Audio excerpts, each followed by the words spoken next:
जरा सोचिए, पाकिस्तान के इस्लामाबाद में एक होनहार आर्मी मेजर है। हाँ, मतलब उसकी एक स्थानीय पत्नी है, एक बच्चा है। आर्मी में सब उसकी बहुत इज्जत करते हैं। बाहर से देखने पर वो नबी अहमद शाकिर है। बिल्कुल। लेकिन उस वर्दी के पीछे, उस नाम के पीछे एक ऐसा इंसान छुपा है जिसका असली नाम रविंद्र कौशिक है। वो राजस्थान के श्री गंगानगर का रहने वाला एक आम भारतीय लड़का है। और वो हर दिन एक खौफनाक मौत के साए में जी रहा है। एकदम सही। वो ऐसा कर रहा है ताकि दुश्मन देश के सबसे गहरे राज अपने वतन भेज सके। ये किसी जासूसी उपन्यास या फिल्म का कोई काल्पनिक प्लॉट नहीं है। मतलब ये भारत के सबसे महान अंडरकवर एजेंटों में से एक की वास्तविक जिंदगी थी। हाँ, और आज के इस गहरे विश्लेषण में हम इसी कहानी पर बात करेंगे। हमारे पास कुछ बहुत ही दिलचस्प स्रोत हैं, जैसे केविन जे फर्नांडिस की किताब फैंटम के अंश, हिंदुस्तान टाइम्स की एक बहुत ही विस्तृत रिपोर्ट और पूर्व खुफिया अधिकारी आर.के. यादव की किताब मिशन RNW की समीक्षा। बात बस फेंक दिया जाता है। सही कहा। फिल्मों ने तो जासूसों को एक अजीब हीरो की तरह पेश किया है जो हर मुश्किल से बच निकलता है। लेकिन जब हम इन आर्टिकल्स और किताबों को पढ़ते हैं तो एक बहुत ही क्रूर सिस्टम सामने आता है। और ये चर्चा सिर्फ रविंद्र कौशिक तक सीमित नहीं रहेगी। हम खुफिया एजेंसियों की उस पूरी मशीनरी और उसकी कमियों को भी समझेंगे। तो चलिए कहानी शुरू करते हैं। साल 1952 की बात है। राजस्थान के श्री गंगानगर में रविंद्र कौशिक का जन्म होता है। और मजे की बात यह है कि ये लड़का कोई सैनिक या जासूस बनने का सपना नहीं देख रहा था। हाँ, उसे तो रंगमंच मतलब थिएटर का शौक था। यही तो सबसे हैरान करने वाली बात है। का जिक्र है, लखनऊ में एक राष्ट्रीय स्तर का ड्रामा मीट चल रहा था।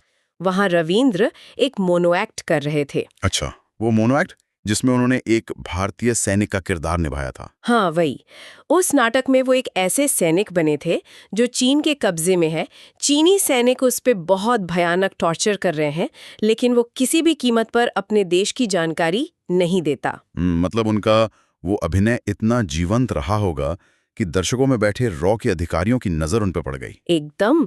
और यहीं से उनकी जिंदगी पलट गई। पर यहाँ एक आम इंसान के दिमाग में यह सवाल जरूर आएगा कि देश की सबसे बड़ी खुफिया एजेंसी एक थिएटर करने वाले नौजवान को क्यों चुनेगी? ये सवाल बहुत लाजमी है। लेकिन अगर इसे थोड़ा गहराई से समझें तो जासूसी और एक्टिंग में एक अजीब सी समानता है।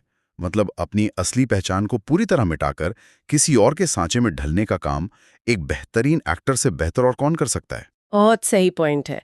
अधिकारियों ने उनके इसी हुनर को पहचाना और इसके बाद शुरू होती है वो 2 साल की कठोर ट्रेनिंग। वो ट्रेनिंग जिसने उन्हें अंदर तक बदल दिया। हाँ, क्योंकि दिल्ली में हुई वो 2 साल की ट्रेनिंग सिर्फ शारीरिक मजबूती के लिए नहीं थी। ये एक पूरा मनोवैज्ञानिक रूपांतरण था। स्रोतों के अनुसार इन 2 सालों में उनकी पिछली पहचान को पूरी तरह खुरच कर निकाल दिया गया। बाप रे! उन्हें उर्दू और पंजाबी बोलना सिखाया गया। श्री गंगानगर से होने के कारण पंजाबी तो उन्हें आती थी, लेकिन अब उन्हें इसके पाकिस्तानी लहजे को अपनाना था। हाँ, और उन्हें इस्लाम धर्म भी अपनाना पड़ा, राइट? बिल्कुल। उन्हें मुस्लिम धार्मिक ग्रंथों का इतना गहरा ज्ञान दिया गया कि कोई मौलवी भी उन पर शक न कर सके। और सबसे जरूरी बात, उन्हें पाकिस्तान की टोपोग्राफी मतलब वहां की भौगोलिक स्थिति इस तरह रटाई गई जैसे वो बचपन से वहीं पले बड़े हों, ताकि वो पकड़े ना जाएं। तो करीब 1974-75 के आसपास वो पाकिस्तान में एंट्री लेते हैं। अब वो रविंद्र कौशिक नहीं थे, उनकी नई पहचान थी नबी अहमद शाकिर। नबी अहमद शाकिर। अब यहाँ एक और सवाल उठता है, कोई भी व्यक्ति अचानक एक दुश्मन देश में जाकर कराची विश्वविद्यालय में दाखिला कैसे ले सकता है? और फिर वहां से कानून की पढ़ाई पूरी करके सीधे पाकिस्तानी सेना के अकाउंट्स विभाग में ऑडिटर कैसे बन सकता है? मतलब क्या कोई बैकग्राउंड चेक नहीं होता? राइट? वही तो, ये कैसे मुमकिन है? देखो, इसे खुफिया भाषा में लेजेंड बनाना कहते हैं। मतलब एक पूरी बैक स्टोरी तैयार करना। 1970 के दशक में आज की तरह डिजिटल रिकॉर्ड्स तो होते नहीं थे। हाँ, इंटरनेट का जमाना नहीं था। सही। तो जासूसों को ऐसे नकली जन्म प्रमाण पत्र और शैक्षणिक रिकॉर्ड दिए जाते थे जो एकदम असली लगते थे। और एक बात, कोई भी अंडरकवर एजेंट अचानक से सेना में भर्ती नहीं होता। वो पहले समाज में अपनी जड़ें जमाता है। बिल्कुल। नबी अहमद शाकिर ने पहले एक आम छात्र की जिंदगी जी, वहां दोस्त बनाए, फिर अमानत नाम की एक स्थानीय लड़की से शादी भी की। जब आप कई सालों तक बिना शक पैदा किए किसी समाज का हिस्सा बन जाते हैं तो सिस्टम आप पर भरोसा करने लगता है। और उसी भरोसे के दम पर वो सेना में गए और तरक्की करते करते मेजर के रैंक तक पहुंच गए। मतलब ये तो मेथड एक्टिंग का एकदम चरम स्तर है। थिएटर में तो एक्टर नाटक खत्म होने के बाद अपना मेकअप उतार देता है, अपने घर चला जाता है। हाँ, उसकी अपनी एक जिंदगी होती है। लेकिन असल जिंदगी की इस जासूसी में वो झूठा भेष ही आपकी असली त्वचा बन जाता है। यहाँ कोई डायरेक्टर कट नहीं बोलता। बिल्कुल नहीं। अगर आपने नींद में भी गलती से हिंदी का कोई शब्द बोल दिया तो वो आपकी आखिरी रात हो सकती है। ये तुलना बहुत सटीक है। इससे ये समझना आसान हो जाता है कि ह्यूमन इंटेलिजेंस कितनी जटिल होती है। असली खुफिया जानकारी किसी गैजेट या सैटेलाइट से नहीं मिलती। वो तब मिलती है जब एजेंट पूरी तरह से वहां के कल्चर में घुल मिल जाए, जिसे कल्चरल एसिमिलेशन कहते हैं।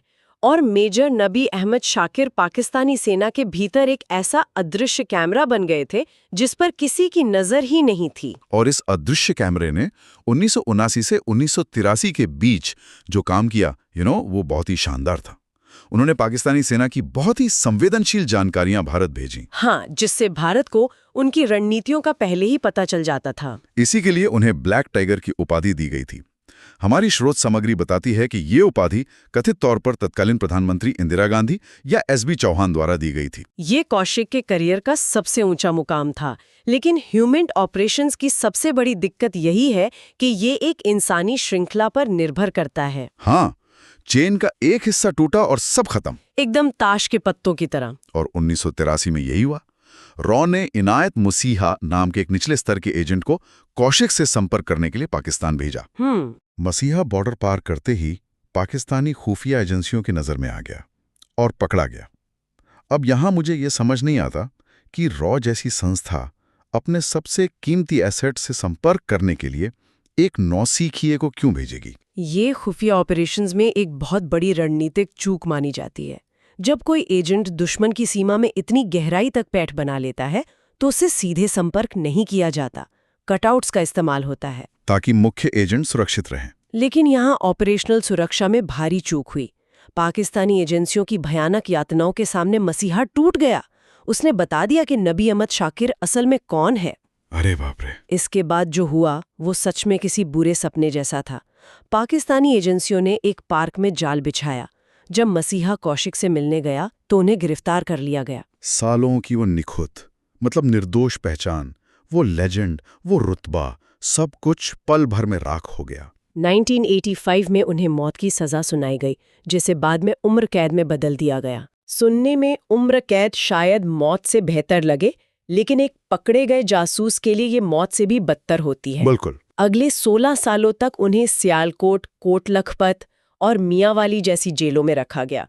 सोचिए, एक व्यक्ति जिसने अपनी असली पहचान छिपाने में जीवन लगा दिया, अब वो उसी पहचान की वजह से टॉर्चर सह रहा था।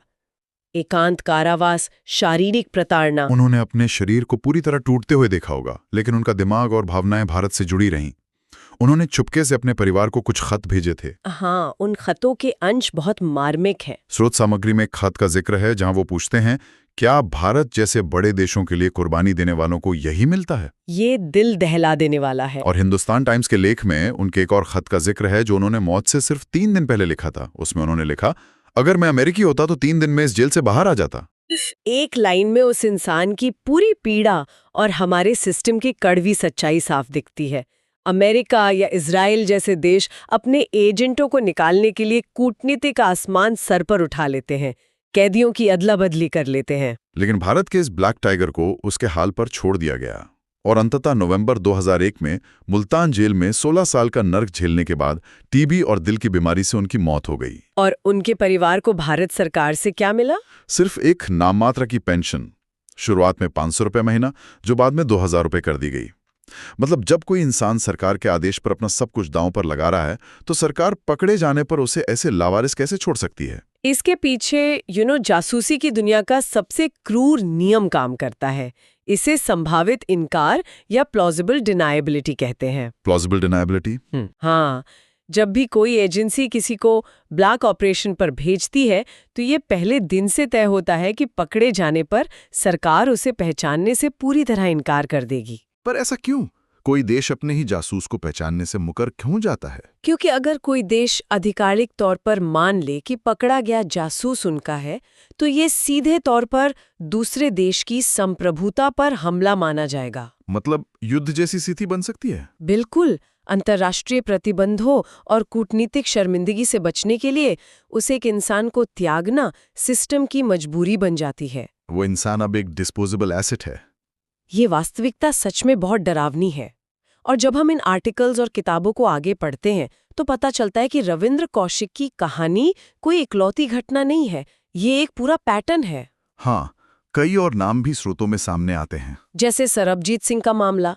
2013 में लाहौर जेल में कैदियों ने उन्हें ईंटों और लोहे की छड़ों से पीट-पीट कर मार डाला था। रॉ ने उन्हें भी हमेशा अपना मानने से इनकार ही किया। और कश्मीर सिंह का मामला देख लीजिए। वो 35 साल तक पाकिस्तानी जेल में रहे। 17 साल तो उन्होंने एकांत कारावास में बिताए। बाप रे, 35 साल! हाँ, जब 2008 में मुशर्रफ ने उन्हें रिहा किया तब उनकी कहानी दुनिया के सामने आई। और फिर सुरजीत सिंह का मामला तो संभावित इनकार के पूरे लॉजिक को ही चुनौती देता है। सुरजीत सिंह का मामला सच में थोड़ा अलग था। 2012 में 30 साल की कैद के बाद जब वो भारत लौटे तो उन्होंने चुपचाप बैठने से इनकार कर दिया। उन्होंने प्रेस के सामने खुलेआम कहा कि सरकार ने ही उन्हें पाकिस्तान भेजा था। और उनका तर्क बहुत सॉलिड था। बिल्कुल। उन्होंने कहा कि अगर वो सरकार के लिए काम नहीं कर रहे थे तो सरकार इतने सालों से उनके परिवार को पेंशन क्यों दे रही थी। सही बात है। और ये सिर्फ पाकिस्तान की बात नहीं है। स्रोत सामग्री में जर्मनी का भी एक मामला है। 2014 में रंजीत नाम के एक भारतीय को वहां सिखों की जासूसी करने के आरोप में सजा हुई। रामराज, गुरबख्श राम, विनोद साहनी ऐसे अनगिनत नाम हैं जो दशकों तक विदेशी जेलों में सड़ते रहे और वापस आने पर पहचान के लिए अदालतों के चक्कर काटते रहे। ये सब हमें सोचने पर मजबूर करता है कि क्या ये मशीन सिर्फ इसलिए क्रूर है क्योंकि जासूसी का काम ही ऐसा है, या फिर इस सिस्टम में ही कोई बड़ी खराबी है। और यहीं पर आर.के. यादव की किताब मिशन आर.एन.डी. की समीक्षा बहुत काम आती है। हाँ, आर.के. यादव खुद 1973 में रॉ में शामिल हुए थे, उसी दौर में जब कौशिक को भर्ती किया गया था। उनकी किताब इस संस्था की अंदरूनी कार्यप्रणाली पर से पर्दा उठाती है। 1968 में जब इंदिरा गांधी ने रॉ बनाई थी तब मकसद भारत को भारी खतरों से बचाना था, लेकिन किताब ये दावा करती है कि समय के साथ इसमें अधिकारियों के बीच बहुत भ्रष्टाचार और अनुशासनहीनता आ गई और जवाबदेही की बहुत कमी हो गई। समीक्षा पढ़ते हुए ऐसा लगता है कि ये मशीन नीचे काम करने वाले फील्ड एजेंट्स को तो निचोड़ लेती है, लेकिन जो बड़े अधिकारी दिल्ली में बैठकर इसे चला रहे हैं उन पर लापरवाही का जंग लग चुका है। इसका सबसे बड़ा और हैरान करने वाला उदाहरण किताब में दिया गया है।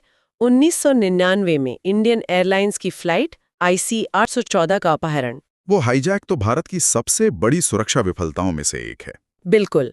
और किताब के अनुसार रॉ के एक अधिकारी SBS तोमर को नेपाल में इस अपहरण की योजना की पहले ही चेतावनी मिल गई थी। ये कोई छोटी मोटी टिप नहीं थी। नहीं, लेकिन उन्होंने कथित तौर पर इसे नजरअंदाज कर दिया और समय रहते रॉ मुख्यालय या सुरक्षा एजेंसियों को नहीं बताया। और सबसे बड़ी विडंबना सुनिए, जब वो विमान हाईजैक हुआ तो अधिकारी तोमर खुद उसी फ्लाइट में यात्रा कर रहे थे। ये सोचकर ही अजीब लगता है। कोई अधिकारी इतनी बड़ी खुफिया जानकारी को कैसे दबा सकता है? क्या उन्हें अपने आला कमान का कोई डर नहीं था? इस सवाल का जवाब उस ढांचे में है जिस पर हमारी खुफिया एजेंसियां काम करती हैं। यादव का तर्क है कि भारत में खुफिया एजेंसियां सीधे तौर पर संसद के प्रति जवाबदेह नहीं हैं। मतलब उनका कोई वैधानिक या कानूनी ढांचा नहीं है। हाँ, जिसे कानूनी मंजूरी का अभाव कहते हैं।